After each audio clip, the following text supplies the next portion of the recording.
So it should be muscle memory to put the condoms on properly or insert your female condom properly. So there's no issue when you are drunk off your butt and you want to have a good time. So there is an association, like you said, between alcohol and sex because it happens a lot.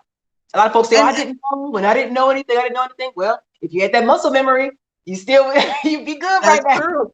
You know, and maybe that was a really timely segue in there too, because here's the thing, and this may rock some people's world. It is entirely possible for both a man and a woman to get in the mood to have sex without having to consume alcoholic beverages or take any other kind of extraneous stimulant. It takes some time, it takes some creativity, but it can actually be way more fulfilling. Because here's the thing. Here's some facts. Alcohol is a depressant. Alcohol can affect some men's ability to maintain a stiff erection. Yeah, we're going to say some words now. And if you are not a woman who is very skilled at figuring out the technique of getting that condom worked in when a male's penis is not fully erected, that can be problematic. It can be frustrating. It could make you make a decision because, you know, men can have sex without being fully erect. Men can impregnate you without being fully erect. There are things that you need to understand about each other's bodies so that you can be prepared for the situation, okay? Mm-hmm. Can you imagine the sense of failure in a woman's mind if her expectation is that every time he's ready to get down, every time he wants to be with me, he should be looking like, Mandingo or whatever. All right. That's what we have in our mind. Like, we think men are walking around all the time, hard as hell, just trying to, figure out how to stick their dick inside of somebody. Yeah. And no, there's many stages of erection that men can have. And people get very uncomfortable talking about and thinking through these things. I can remember being very early into my sexual activity and not fully understanding why something could work one time this way and didn't work the same way another time. Mind you, I'm in the covenant of marriage at that time. But this was still not something that was a great conversation. And I will give my ex-husband this. He was very patient with me in the beginning because I was a virgin, he was not. And in that way, I can be generous in saying, like, he could have made me feel way worse about my ignorance in a lot of things when we first got married than he did. So I will give him kudos for that. But, when you think about the level of discomfort and the level of lack of information, even for those who go seeking after information, reliable, verifiable, truthful information, it amazed me when I got to graduate school and I was having conversations with some people because I was at Ohio State. The sheer volume of knowledge people obtained about sexual reproduction and health by watching porn. Yes. And here's the way I found out about it. Two of my classmates, actually, I was in sociology. Two of my classmates, we had a class, the sociology of marriage. I was a TA for, but there was another one. I think it was sociology of sex. Like, you can do sociology for everything. Mm-hmm. And I just remember that they were doing some kind of examination of pornography, looking at the different impacts on health and stuff like that too. It was really fascinating, the research that they were doing to me, because we don't openly talk about a lot of that stuff. But I also remember they were really exhausted from having had to watch this, because you think, oh, I have a legitimate research reason for going in and watching something that people think is taboo, but actually it could be exhausting from what they were saying, to watch that level of, in many cases, fantasy. Mm-hmm. And misdirected information about how regular, I don't want to say regular because that's not the best way to say it, but your day-to-day sexual encounters are likely to be. Mm-hmm. Yeah, it's very heightened and elevated and all that kind of stuff, that the content that comes through on there. Also, sociology tends to own a lot of responsibility in it for understanding, well, sociology and psychology. So the social sciences on the impacts of those messages on your brain and how you transfer that to what you expect to have happen in the real world. I love social sciences because the hardest science in the world to me is sociology and psychology, because human beings are insane. And it's just, they're so beautifully complicated. I can't imagine. We have figured out how to map the human genome. We still can't figure out how this woman chooses this man and can't get away from him, or this man gets enamored of this woman and then can't get away from her, even when it's not healthy for him. We still don't understand that mystery as well as we could. But reeling back in, whenever we have an opportunity to help people get better information about how their bodies work, about understanding why I had this response when this thing happened. Ooh, another story. College years, I used to hear stories about women who were worried about releasing the pressure of being aroused without going and jumping the first male that they could find. One of the things that was floating around was that, oh, you can get yourself off by sticking a broom handle inside of your vagina. Wait, where did you go to school? I don't know what the hand fast you're talking about right now. Listen, that was not just at my campus. I'm talking broadly, because you could have, we had dial pad and all that kind of stuff. So people talking about the things that people would do to try to, figure out where their G spot was, to figure out all this other kind of stuff. Like they were desperately trying to figure out their systems in a way. Why didn't they just get a toy? Why would they use a broomstick? Oh, some would get toys, but girl, the whole industry, like think about that for a second. You're gonna go and order a sex toy. Say you're gonna order a vibrator or nipple clips or whatever, all the stuff. Where are you gonna send it to when you're living on campus? You gonna have it come to your campus box? Everybody knows they will not necessarily put the name of the store on there, but if you get a brown wrap package that's got your name on it that doesn't have the return address or the company that's coming on there, people figure out that that's something that you got that you really don't want them to know. It's probably something having to do with sex toy. Really?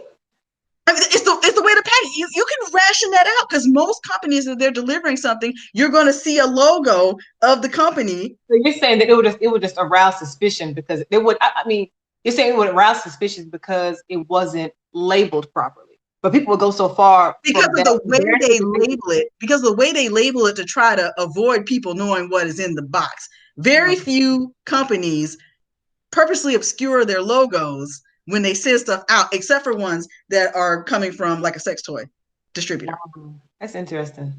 I mean, because we assign shame with it. Why do we have to do that? I mean, how many people? I'm still stuck with this. I'll say this though.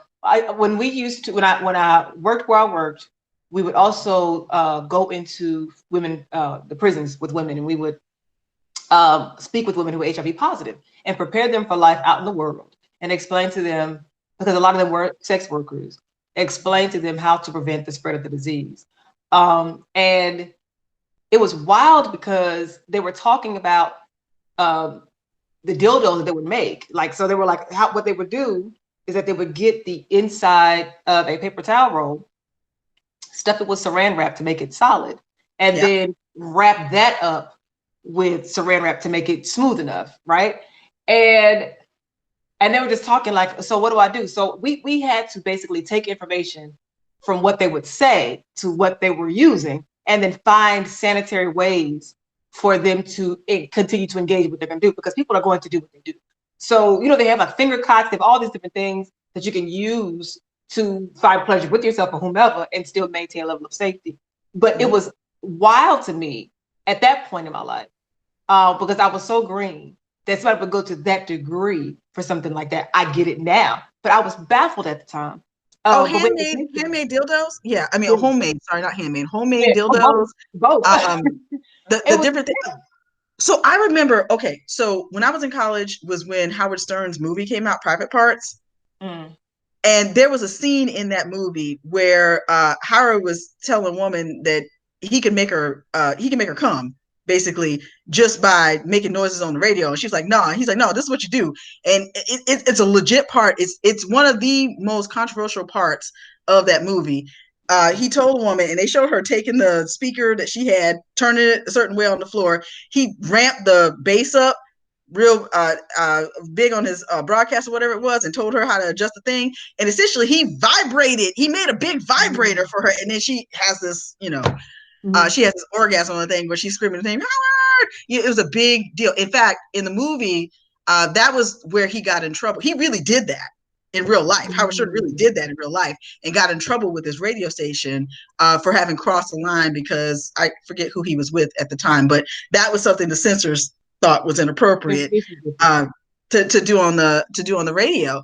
And I think about that. And I'm like, the different things that women would do. I mean, they make, because I've looked this stuff up because I'm generally curious. They make like little tiny motors, that like a motor that you might put in a car or something like that. They make these kinds of things, wrap them up with something so that women can actually straddle these things, so they can stimulate themselves, so that they can have an orgasm. There's a huge industry when it comes to what they call sex toys. Well, that's the thing. I mean, sex toys are infinite, and part of what we had to do was to speak with women who were either using them for themselves or using it with their partners, and how to clean them properly, how to make sure they were being safe, because you can still transfer diseases by way of your toys if you're not cleaning them properly. So, oh my goodness.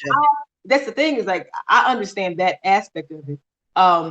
The ignorance that I had at the time was I didn't understand the intensity or the severity or the obsession that there was with that. But I mean, I get it now. Once you start, which is something we have to, I guess, kind of cut some slack to our teenagers, because once you start having sex, it does increase your want to have sex, because you are associating that feeling with that person, that thing, and it's great.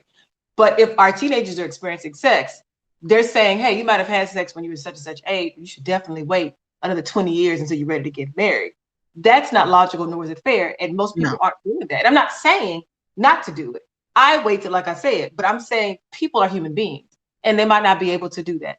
And so when it comes, if you're saying, hey, no, you cannot experience oral sex, anal sex, vaginal sex, self-stimulation, you can't have any type of sexual experience whatsoever. You cannot affiliate pleasure with sex. You can't do it. You can't. It just cut it.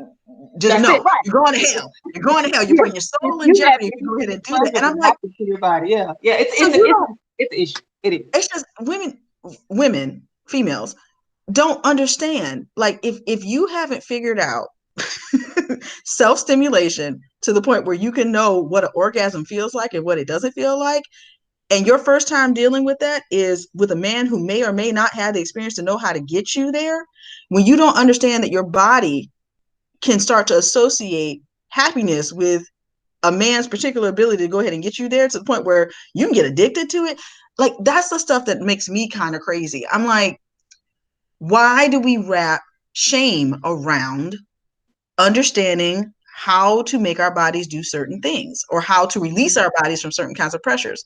Because the thing is that you're right. Once you start having sex, the body's like, oh, we've leveled up. Okay. So we like that. We would like to do that again. You really need to know how to do that safely. You need to know how to manage it. That's like if you were taking it out of the human systems thing, you have one successful test drive in a car, and all of a sudden you jump and say, all right, I'm ready to go to the Indy. Yeah. I'm a professional now. I have crossed that threshold, not respecting the fact that people practice. They wear certain kinds of clothing. They do all this stuff. They're very disciplined. They watch what they eat. Same thing with equestrian. You have a good ride on a horse as a tourist, like I did when I went to California, and all of a sudden you're ready to go ahead and go to run over to Oaklawn or one of the racetracks, and you're like, I could be a jockey because I've been on a horse before. I mean, literally, that sounds ridiculous, but we're like, as soon as you start in there, okay, you know everything you need to know now. You've had your first encounter. Go forth and strike it out your line. That's so wrong. I shouldn't say it that way, but yeah, that's what we do.